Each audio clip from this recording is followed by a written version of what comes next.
Bradesco. Entre nós, você vem primeiro. Olá, boa noite. Boa noite. Depois de 15 meses de conflito, Israel e Hamas fecharam hoje um acordo de cessar-fogo. A guerra começou após um violento ataque terrorista. A invasão ao território israelense matou 1.200 pessoas. 251 foram feitas reféns. A primeira fase do acordo prevê a suspensão dos bombardeios, a libertação dos sequestrados e a retirada das tropas israelenses da faixa de Gaza. Representantes do atual presidente americano Joe Biden e também da equipe do presidente eleito Donald Trump participaram das negociações. A cobertura completa do acordo de cessar-fogo você acompanha nesta edição do Jornal da Record. Aqui no Brasil, perto do Aeroporto Internacional de São Paulo, um ponto de descarte irregular de lixo tem atraído aves para a área de aproximação das aeronaves. Só no ano passado, houve mais de 900 colisões de pássaros com aviões em todo o país. Aviões e pássaros disputam o mesmo espaço. Aqui, um carcará passa a poucos metros de um avião que pousava no Aeroporto Internacional de São Paulo.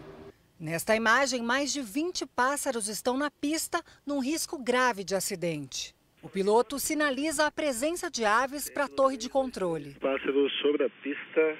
Minutos depois, equipes são enviadas para espantar as aves. Quando nós estamos num veículo em movimento em alta velocidade, qualquer impacto tende a ser mais catastrófico do que quando em baixa velocidade. Este ponto de descarte irregular de lixo está a pouco mais de 1 quilômetro do Aeroporto Internacional de São Paulo, em Guarulhos.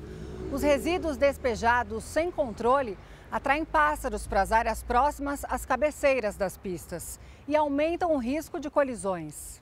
Segundo o Sistema de Investigação e Prevenção de Acidentes Aeronáuticos, o CIPAER, no ano passado houve mais de 900 colisões com pássaros no país. Um crescimento de 23% em relação a 2023. Só em Guarulhos foram registradas 43 ocorrências. A Latam entrou com uma ação na Justiça contra a concessionária que administra o aeroporto. Segundo a companhia, a presença de aves gera prejuízos milionários, atrasos e cancelamentos de voos.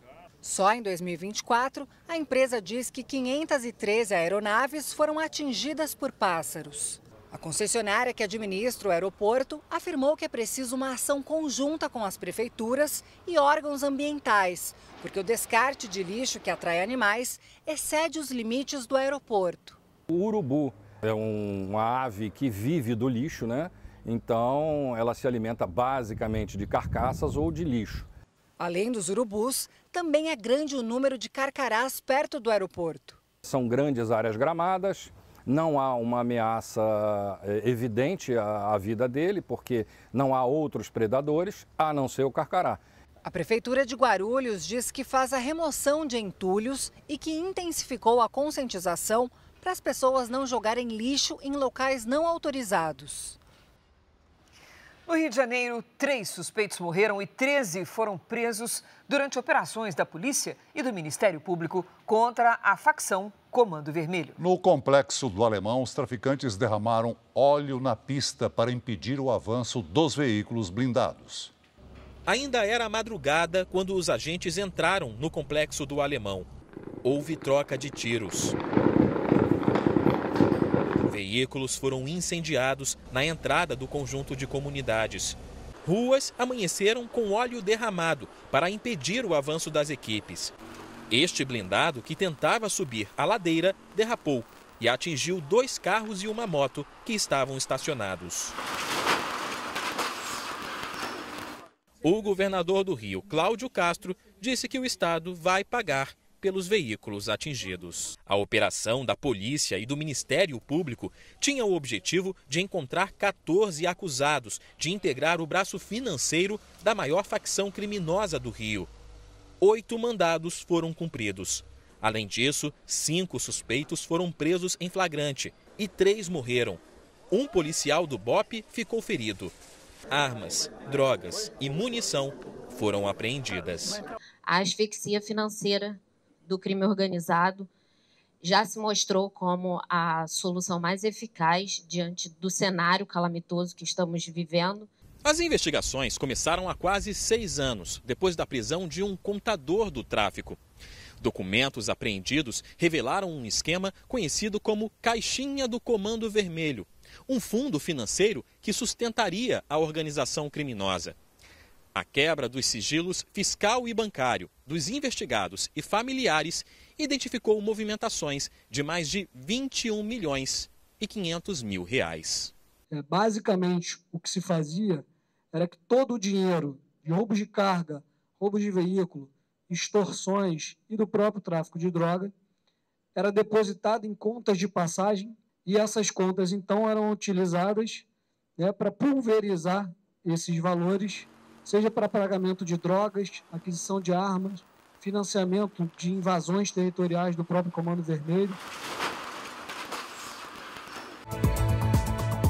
Veja agora outros destaques desta quarta-feira.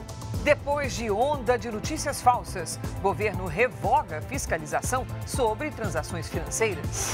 Brasil registra mais de 48 mil casos de dengue nos primeiros 15 dias do ano. Famílias israelenses comemoram cessar-fogo e aguardam liberação de reféns. Hoje tem estreia do futebol na Record. Palmeiras e Portuguesa jogam na abertura do Campeonato Paulista às 9h30 da noite.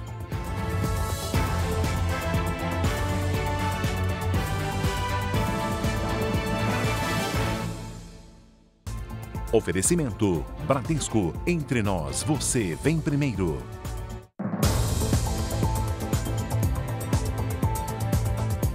Dois casos contra agentes de segurança mobilizam a polícia de São Paulo. Um deles é o de um jovem delegado que foi assassinado à luz do dia durante um assalto. O corpo de Josenildo Bellarmino já está em Pernambuco, onde será enterrado. Sob forte emoção de parentes, amigos e policiais, o delegado assassinado foi homenageado numa cerimônia na Academia da Polícia Civil de São Paulo. Josenildo Bellarmino de Moura Júnior, de 32 anos, foi morto durante um assalto na zona sul de São Paulo. Ele estava de folga e foi abordado por um falso entregador que atirou após pegar o celular do delegado e perceber que ele estava armado. O indivíduo que efetuou os disparos, ele buscou o celular e depois identificou a arma e aí ocorreram os disparos. Josenildo estava no cargo de delegado aqui em São Paulo há poucos meses. Recentemente, ele também havia passado no concurso da Polícia Civil de Pernambuco. Com trabalho garantido, Josenildo planejava voltar para o estado onde nasceu para se casar. Eu falei com ele e ele disse que estava muito realizado em ser delegado e estava contando os dias para voltar para casa e ser delegado em Pernambuco. Consequentemente, a gente ia poder construir a nossa vida. Depois da cerimônia, o corpo de Josenildo foi levado para Pernambuco. O enterro acontece amanhã. A investigação trabalha para identificar e prender o criminoso. Há indícios de que ele não agiu sozinho no assalto. É questão de honra para a Polícia Civil, nós vamos prendê-los e vamos levar para o tribunal decidir, não como ele fez, executar o policial. Em Osasco, na Grande São Paulo, foi enterrado o policial penal Sérgio Ferreira dos Santos, de 48 anos. O corpo dele foi encontrado num cemitério clandestino ontem, próximo a uma favela da cidade. Nenhum suspeito foi preso. O Ministério da Saúde criou um centro de operações de emergência para ampliar o combate à dengue no país. A vacinação é uma das formas de controle, mas o número de imunizantes não é suficiente para atender a demanda. No primeiro diagnóstico de dengue, o Anthony enfrentou o quadro mais grave da doença. 6 meses depois, tomou a primeira dose da vacina. Agora busca a segunda dose e não encontra. A resposta é sempre a mesma. Está em falta por conta do laboratório e não tem previsão de chegada. A empresa fabricante da vacina disse que assumiu o compromisso de fornecer para o governo brasileiro 9 milhões de doses em 2025, quase 3 milhões a mais que em 2024.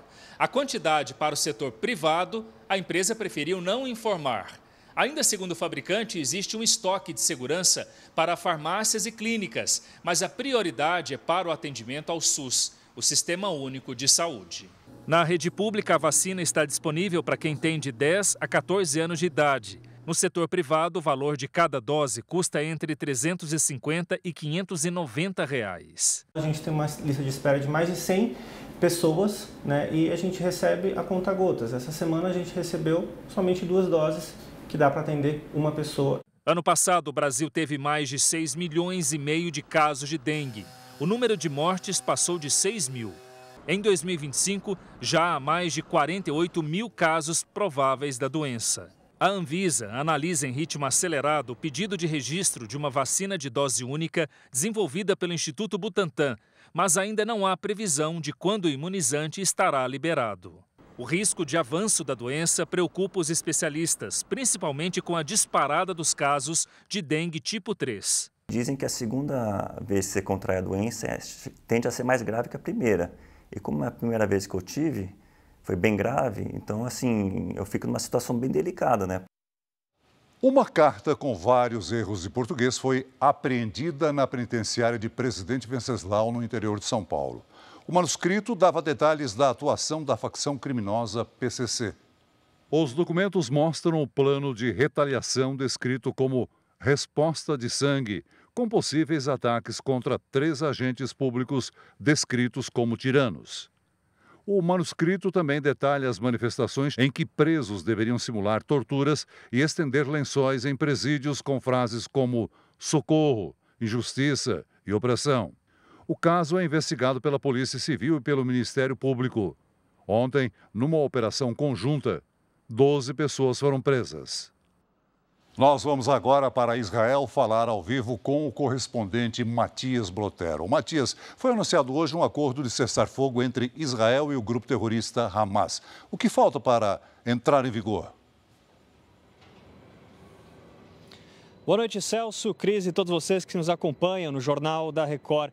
Celso, o Israel e os terroristas do Hamas concordaram com os termos do cessar-fogo, mas, de acordo com uma fonte que eu conversei há pouco, o acordo em si ainda precisa ser aprovado, tanto pelo governo israelense quanto pelo Gabinete de Segurança de Israel, e que não deve mudar em relação àquilo que já estava previsto, né? O que não deve mudar, o que já estava definido. Bem, há pouco, o premier israelense Benjamin Netanyahu conversou com o presidente eleito dos Estados Unidos, Donald Trump, e com o atual presidente Joe Biden. Netanyahu agradeceu pelos esforços que os Estados Unidos fizeram até agora em todo esse processo para a libertação dos reféns. A Confederação Israelita do Brasil manifestou alívio com o acordo que, depois de 466 dias, vai libertar dezenas de reféns mantidos em condições desumanas. A liberação dos sequestrados vai acontecer por meio de etapas, como vocês acompanham agora na reportagem. O anúncio do cessar-fogo foi feito nesta tarde pelo primeiro-ministro do Catar, país que mediou o acordo com o apoio do Egito e dos Estados Unidos. Esperamos que esta seja a última página desta guerra, disse ele.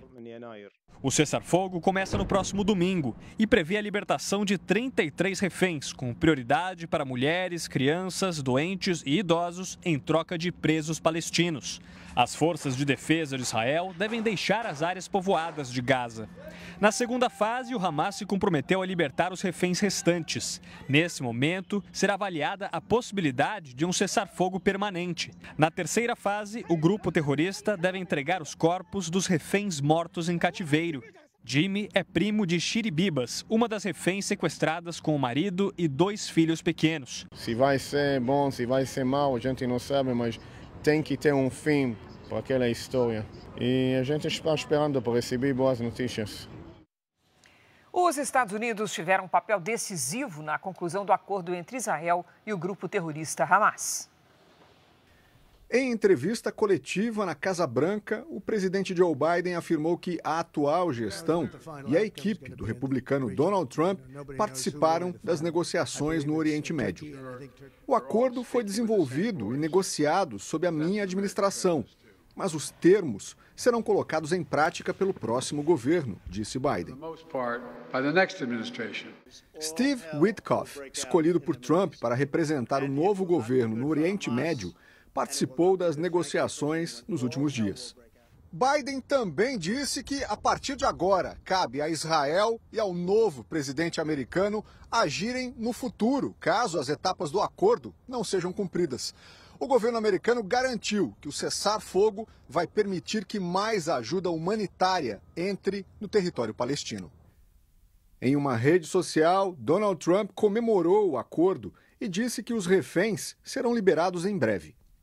Em outra publicação, o presidente eleito afirmou que a administração dele vai negociar acordos para garantir a segurança de todos os americanos e aliados e que os Estados Unidos vão continuar promovendo a paz através da força em toda a região. O presidente eleito dos Estados Unidos acerta os detalhes para a posse na semana que vem. O nosso enviado especial ao Washington, Tiago Nolasco, tem os detalhes. Olá, Tiago. A equipe de Donald Trump ainda precisa ser aprovada pelo Congresso americano, pelo Senado especificamente? Exatamente, viu, Cris? Boa noite para você, para o Celso e para todos aí no Brasil. Hoje o Senado americano fez mais uma rodada de sabatinas com indicados para cargos importantes para o segundo mandato de Donald Trump à frente da Casa Branca. O destaque ficou por conta da sabatina do senador Marco Rubio, indicado para o cargo de secretário de Estado. O chefe da diplomacia americana vai ser o responsável por muitas negociações internacionais importantes, como as guerras na Ucrânia e no Oriente Médio. Aqui em Washington, praticamente tudo pronto para a posse de Donald Trump na segunda-feira, em uma área de cerca de 50 quilômetros, um perímetro. Apenas pessoas autorizadas poderão entrar de acordo com o serviço secreto. São esperadas cerca de 250 mil pessoas para essa festa e a temperatura, Celso e Cris, vai estar abaixo de zero. É com vocês em São Paulo. Bom trabalho para você aí, Tiago. O setor de serviços recuou 0,9% em novembro, na comparação com outubro. Em relação a novembro de 2023, houve um crescimento de 2,9%. O setor representa 70% do PIB, que é a soma de todos os produtos e serviços promovidos no país. Os dados foram divulgados hoje pelo IBGE. Depois de uma onda de reclamações e de desinformação nas redes sociais, o governo federal desistiu das novas normas de fiscalização do Pix. Assunto para Luiz Fara Monteiro, direto de Brasília. Oi, Fara, boa noite. Foi preciso recuar. Com certeza, Cris, houve muito mal entendido e muita informação falsa, né? Boa noite para você, para o Celso e a todos que acompanham o Jornal da Record. O governo vai editar uma medida provisória para garantir que as transações não sejam alvo de cobrança nem de quebra de sigilo.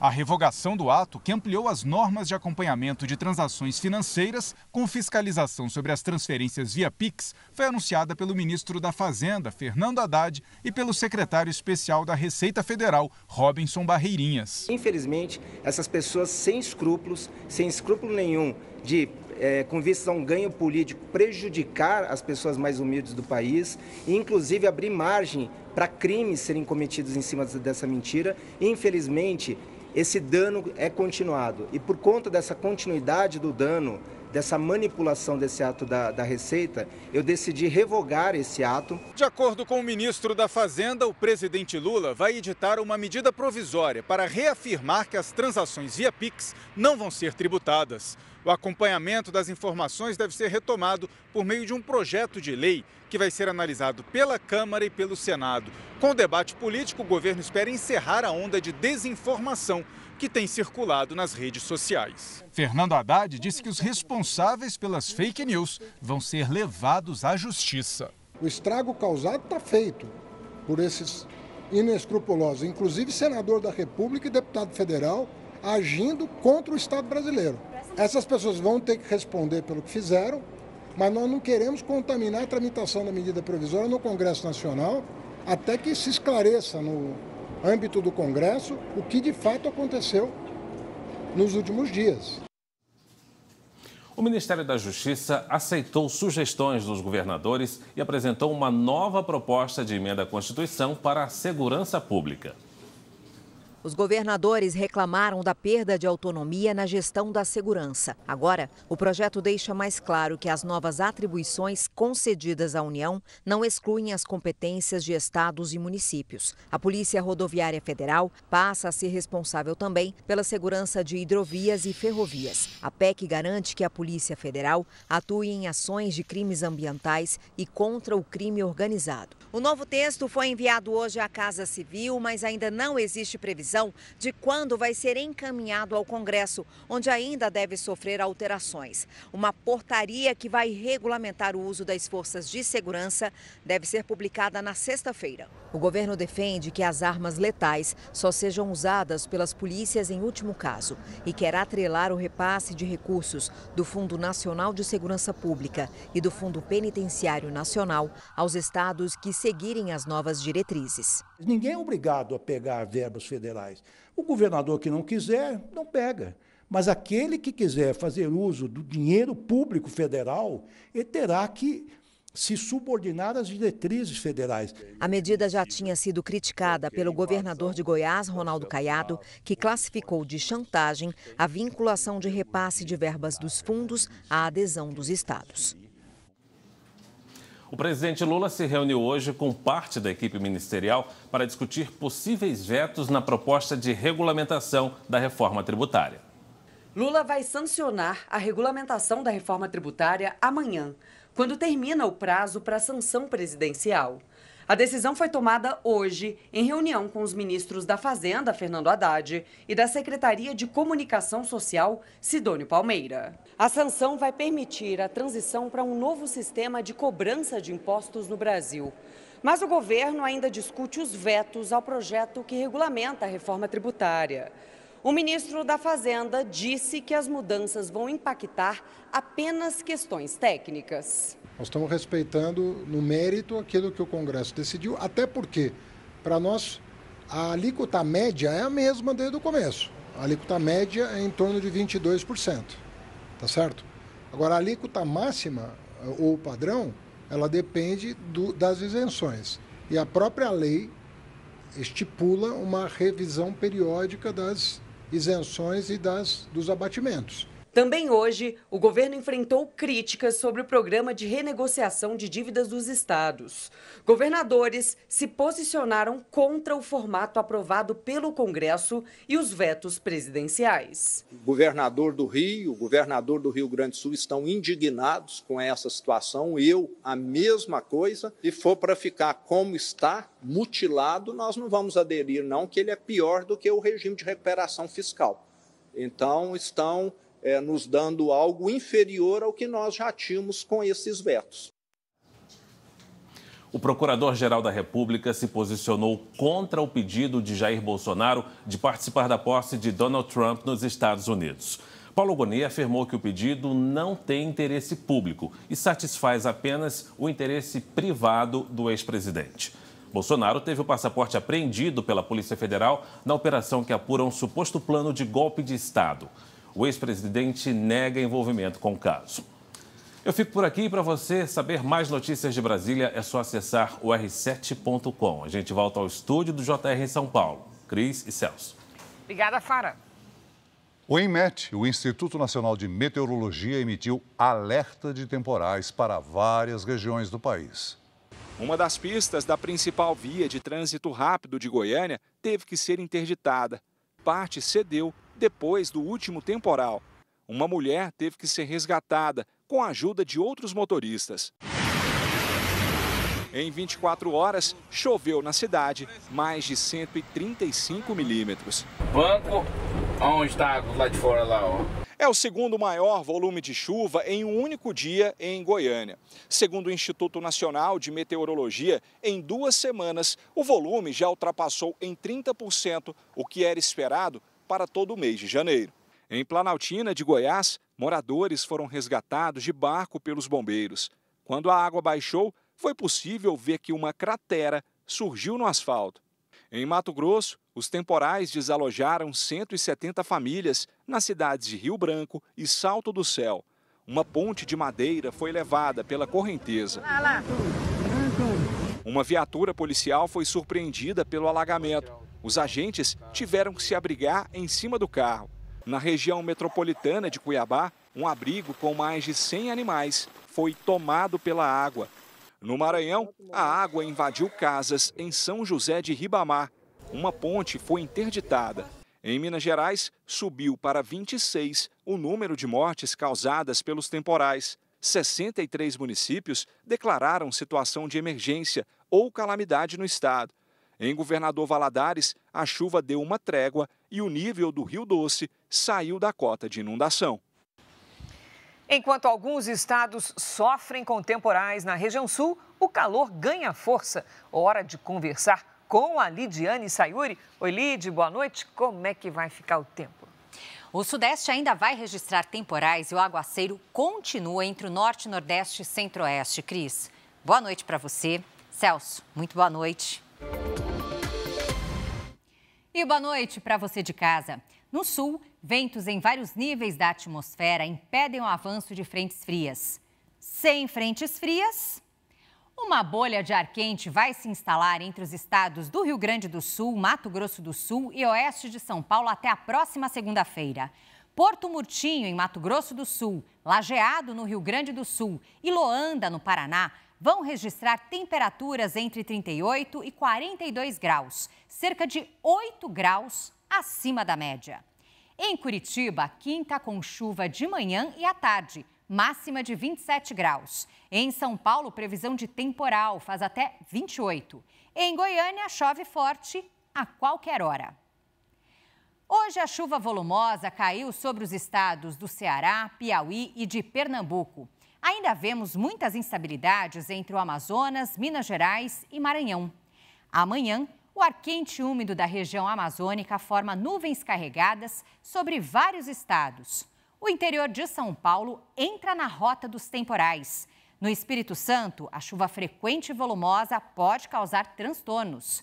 No giro de temperaturas, faz até 35 graus em Porto Alegre e em Boa Vista. No Rio de Janeiro, 30. Em Brasília, 25. E até 31 em João Pessoa. Tempo delivery. O Sebastião é de Cariacica, Espírito Santo. Oi, Sebastião. Tem previsão de chuva até o fim de semana. Na quinta, o alerta é para temporais. Faz até 29 graus. Na sexta e no sábado, chove isolado e as temperaturas sobem até os 32. O Lauro é de Valença, na Bahia. Oi, Lauro. Até sábado, tempo abafado e com pancadas isoladas. As temperaturas chegam aos 31 graus. Faça seu pedido pelas redes sociais com o nome da cidade e a hashtag você no JR. Cris, Celso. Obrigada, Lidy. Veja a seguir. Prejuízos por incêndios florestais na Califórnia passam de R$1,5 bilhão de reais. E no futebol, a estreia do Campeonato Paulista, o tricampeão Palmeiras enfrenta a Portuguesa. A partida vai ser exibida aqui na tela da Record. Como são as investigações que podem identificar uma arma que fez um disparo de bala perdida?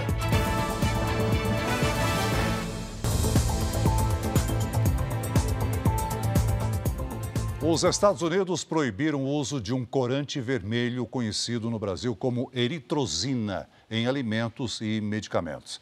A decisão da FDA, a agência regulatória americana, se baseou em estudos que identificaram câncer em ratos de laboratório, expostos a altos níveis do corante.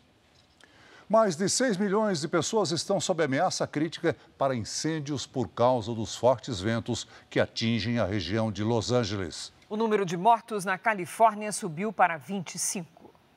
As perdas econômicas provocadas pelos incêndios florestais na Califórnia já passam de R$1,5 trilhão de reais, segundo uma empresa que fornece dados sobre os impactos climáticos. A brasileira Júlia Souza, que mora há 8 anos em Los Angeles com a mãe, teve o apartamento consumido pelas chamas. A gente tem muita sorte de ter pessoas, entendeu, que acolheram a gente, amigos muito bons da gente aqui, estão ajudando a gente a se erguer. Eu, particularmente, estou pensando que eu tenho que cuidar da minha saúde mental. O resto, coisas materiais, a gente reconstrói. Ainda não há uma previsão exata para o início da reconstrução das áreas afetadas, mas aos poucos os moradores tentam voltar às suas rotinas. Algumas escolas que foram completamente destruídas pelo fogo, por exemplo, decidiram hoje retomar as aulas em locais temporários. Enquanto equipes dos bombeiros atuam no combate às chamas, outros grupamentos buscam restos de brasas onde o fogo já foi contido. Cães farejadores ajudam nos trabalhos. Os bombeiros são responsáveis também por verificar os imóveis na busca por corpos de vítimas, já que muita gente não teve tempo de deixar suas casas. Eles usam essas fitas aqui para identificar os locais que já foram inspecionados. Hoje, a prefeita de Los Angeles voltou a ser alvo de críticas. Fotos nas redes sociais mostram Karen Bass sorrindo em um coquetel em Gana, enquanto a cidade pegava fogo. A prefeita admite que não deveria ter feito a viagem. O Campeonato Paulista começa hoje aqui na tela da Record. O tricampeão Palmeiras recebe a Portuguesa aqui em São Paulo. Assunto para Paloma Totti. Oi, Paloma, boa noite. E pode ter a estreia do atacante Facundo Torres, é isso mesmo? Isso mesmo. Boa noite para vocês, boa noite para você. O jogador uruguaio está relacionado e já pode aparecer em campo essa noite. Palmeiras fez 2 contratações, as 2 para o ataque. Afinal de contas, lá atrás existe um paredão. Essas mãos contam uma história de conquistas dentro do clube. Eu tenho 4 paulistas, 3 brasileiros, 2 Libertadores, uma Copa do Brasil, uma Recopa e uma Supercopa. As mãos do Everton chegaram aqui no Palmeiras em 2018. De lá para cá foram 396 partidas. Daqui 4 rodadas nesse Campeonato Paulista, ele vai chegar à marca de 400 jogos com a camisa do Palmeiras. Por essas e por outras, ele é a cara do time. É um orgulho para mim estar todo esse tempo aqui dentro do Palmeiras, tá fazendo parte desse momento tão vitorioso da história do Palmeiras. Mas isso tem um preço, né? Todos os dias com muito trabalho, com muita dedicação. O preço é a responsabilidade.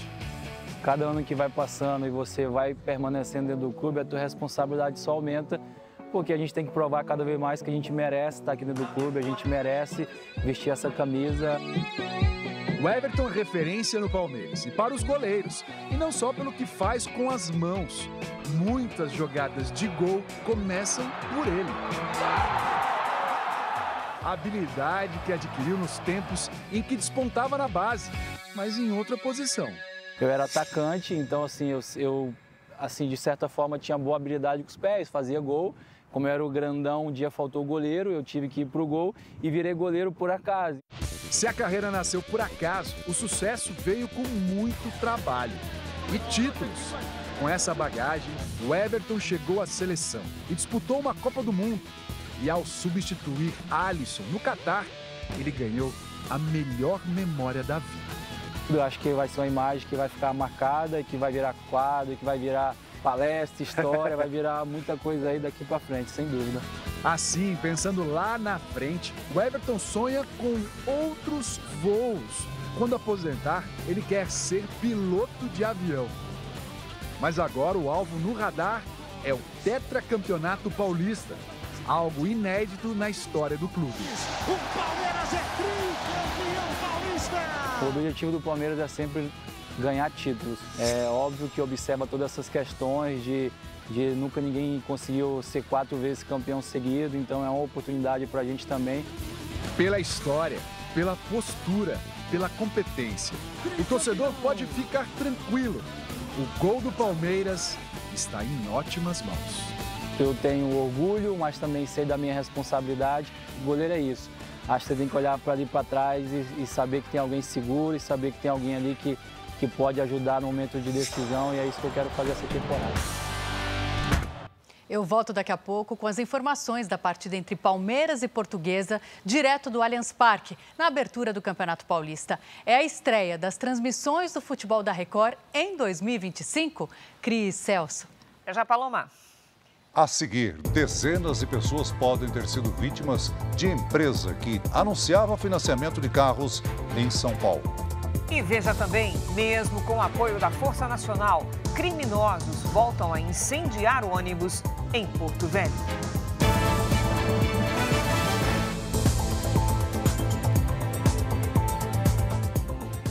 Um levantamento exclusivo do Jornal da Record revela que mais de 20 pessoas podem ter sido vítimas de uma empresa que anunciava carros mais baratos na internet em São Paulo. Depois de dar uma entrada para o suposto financiamento, os clientes descobriam que, na verdade, tinham fechado uma cota de consórcio. Todas essas pessoas tinham o sonho de comprar um carro novo, mas dizem que foram enganadas. Um sentimento de revolta, muita tristeza no coração, porque não é fácil. As vítimas foram atraídas por anúncios nas redes sociais. São veículos com preços abaixo do valor de mercado. Ao clicar nas ofertas, elas são direcionadas para falar com supostos vendedores da empresa.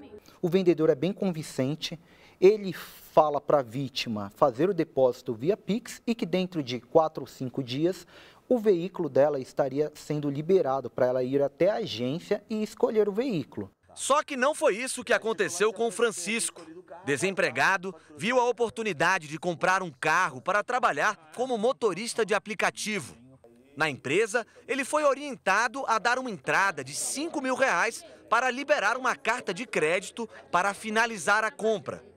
Dias depois, percebeu que tinha contratado um consórcio. Eu falei para minha esposa, caí no golpe. Todas as conversas que eu tinha, ele apagou automaticamente, para que eu não pudesse provar que eu tinha caído no golpe. Com prejuízo, Francisco procurou a Delegacia do Consumidor e registrou um boletim de ocorrência. O Jornal da Record apurou que só na capital paulista, outras 5 vítimas denunciaram a empresa pelo crime de estelionato. Existe uma má-fé, né, de quem está propondo o negócio. É necessário que se desconfie daquelas situações de negociação muito vantajosa. Segundo o relato das vítimas, nos contratos enviados pela empresa, as assinaturas não são as delas. O que nós podemos afirmar categoricamente é que nenhuma dessas pessoas assinaram um contrato e tem pessoas aqui que nunca se viram na vida e estão com assinaturas semelhantes. Pode ocorrer também o crime de associação criminosa ou organização criminosa em situações mais graves. Em nota, a empresa afirma que não comercializa veículos de forma direta e atua na formação e administração de grupo de consórcios. E também afirma que está aberta a ressarcir todos os clientes que se sentirem lesados. O que a gente quer é justiça, né? Que eles possam arcar com o nosso prejuízo e não enganar outras pessoas também, né? Cada tiro disparado deixa marcas únicas, como uma espécie de impressão digital. E descobrir a origem de um disparo considerado como bala perdida é o principal desafio da polícia durante uma investigação. A tecnologia é fundamental para o trabalho dos peritos. Para identificar o autor e a arma do crime, é preciso reconstruir o caminho inverso da bala, de onde ela foi encontrada até o ponto de partida. A família do Misael tinha acabado de fazer um churrasco na área em frente de casa. Era a noite do dia 1º. Todos já estavam do lado de dentro quando um barulho chamou a atenção. Sentei no sofá para assistir um filme, mas em volta uma das 20h30 eu ouvi tipo uma pedrada, como se fosse um barulho de pedra. Na manhã seguinte, ele viu que não era pedra não, era tiro. Vim aqui fora que eu localizei um projeto aqui no chão. A bala perdida que atingiu a casa do mecânico, na zona sul de São Paulo, surpreendeu este perito criminal. Aparentemente uma pistola semiautomática, quando disparado para cima ou numa angulação, ele pode atingir entre 220 até 330 km por hora, dependendo do calibre da arma de fogo e do tipo de munição. Esse daqui pode ter chegado no mínimo a 220 km por hora. Na hora que ele desceu? Na hora em que ele desceu. O perito explica que este tipo de bala pode percorrer uma distância de até 1000 metros até atingir algum alvo. Essa perfuração no cimento revela que esse projétil, se atingisse uma pessoa, poderia até mesmo perfurar o crânio dessa pessoa. Descobrir a origem de um disparo com essas características requer uma investigação detalhada, que começa com a coleta de material no local para análise de dados. Em São Paulo, o Instituto de Criminalística tem um dos laboratórios mais modernos da América Latina para este tipo de pesquisa. É o Centro de Balística. Aqui, a tecnologia conduz os peritos na tarefa de reconstruir o caminho da bala para, então, identificar a arma usada. O disparo feito dentro de um tanque blindado com água é uma das partes do processo. Eu disparo com a minha arma questionada, minha arma suspeita, e aí eu coleto o projétil ou o estojo, né, para olhar no comparador, para colocar lado a lado com a peça extraída do cadáver ou coletada no local de crime. Depois de recolhidas, as balas são submetidas a outras análises. Essas máquinas realizam uma leitura extremamente apurada das munições. Aqui são feitas fotografias microscópicas que vão ajudar os peritos num passo fundamental da investigação: identificar qual arma fez o disparo. Ampliadas, as imagens mostram marcas únicas que os peritos chamam de DNA das balas. Como se fosse uma impressão digital. Quando o projétil passa pelo cano da arma, ele produz marcas nesse projétil, né, que a gente chama de estriamentos finos, e esses estriamentos permitem vincular a uma única arma. Os resultados são encaminhados para um imenso banco de dados capaz de cruzar informações de todo o país. Na prática, isso pode ser a diferença entre um crime sem solução e o cumprimento da justiça. Uma vez que uma arma esteve envolvida numa cena de crime e foi coletado projéteis, esse perfil fica registrado nesse Banco Nacional. Se for uma arma registrada, por exemplo, para o Estado, para a Polícia Civil, para a Polícia Militar ou Polícia Federal ou mesmo o Exército, também é possível determinar que ele pertence a uma instituição governamental. Na casa do Misael, ainda sem saber de onde partiu o tiro, todos seguem assustados. Para mim é traumatizante, né? A pessoa, o trauma que a gente carrega, se acontece um negócio desse, né? Um estrago para a família, para mim ia ser muito grave, né? Um acontecimento desse. A Azul e a Gol assinaram hoje um documento inicial que pode levar à fusão das duas companhias aéreas. A medida depende de análise do CADE, órgão que fiscaliza a livre concorrência de mercado, e também da ANAC, a Agência Nacional de Aviação Civil. As marcas Azul e Gol serão mantidas. 19 veículos foram incendiados por criminosos no terceiro dia de ataques a ônibus em Rondônia. A situação mais crítica é na capital Porto Velho. A polícia afirma que a onda de violência é uma retaliação a operações contra uma facção criminosa. 60 agentes da Força Nacional já chegaram ao estado para reforçar a segurança. A major aviadora Joyce de Souza Conceição entrou para a história ao ser a primeira mulher a assumir uma unidade da Força Aérea Brasileira.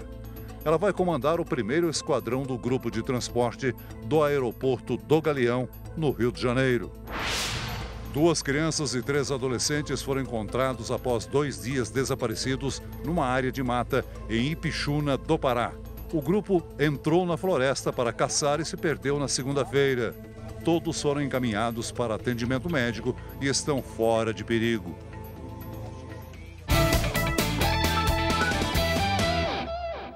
Voltamos a conversar com a Paloma Totti para falar da estreia do Campeonato Paulista.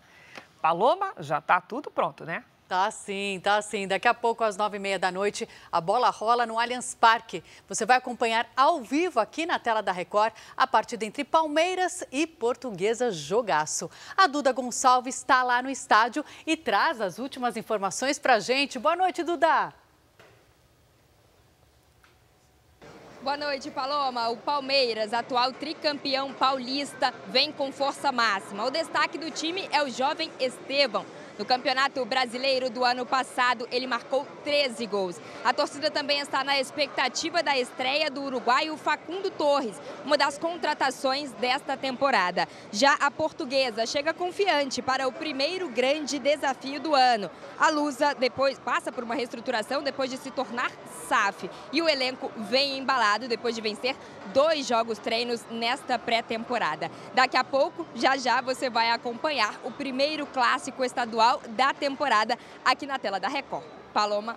Obrigada, até daqui a pouco.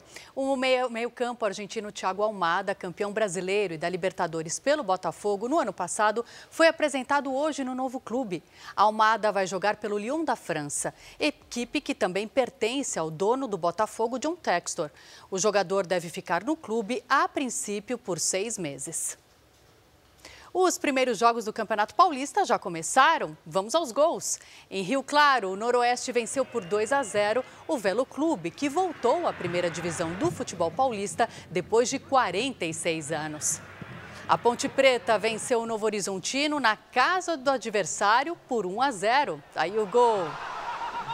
E o Guarani está vencendo o Botafogo de Ribeirão Preto também por 1-0 com um gol contra. Essas foram as notícias do esporte. Espero vocês às 9h30 para a estreia do Paulistão ao vivo aqui na Record. Cris, Celso. Vai ser sucesso, Paloma. Obrigada. Paloma. Essa edição termina aqui. À 00:30 tem mais Jornal da Record. Você fica agora com a novela Força de Mulher. E em seguida, a bola vai rolar no Paulistão. E no primeiro jogo, um clássico. Palmeiras e Portuguesa. É imperdível. Ótima noite para você. Boa noite.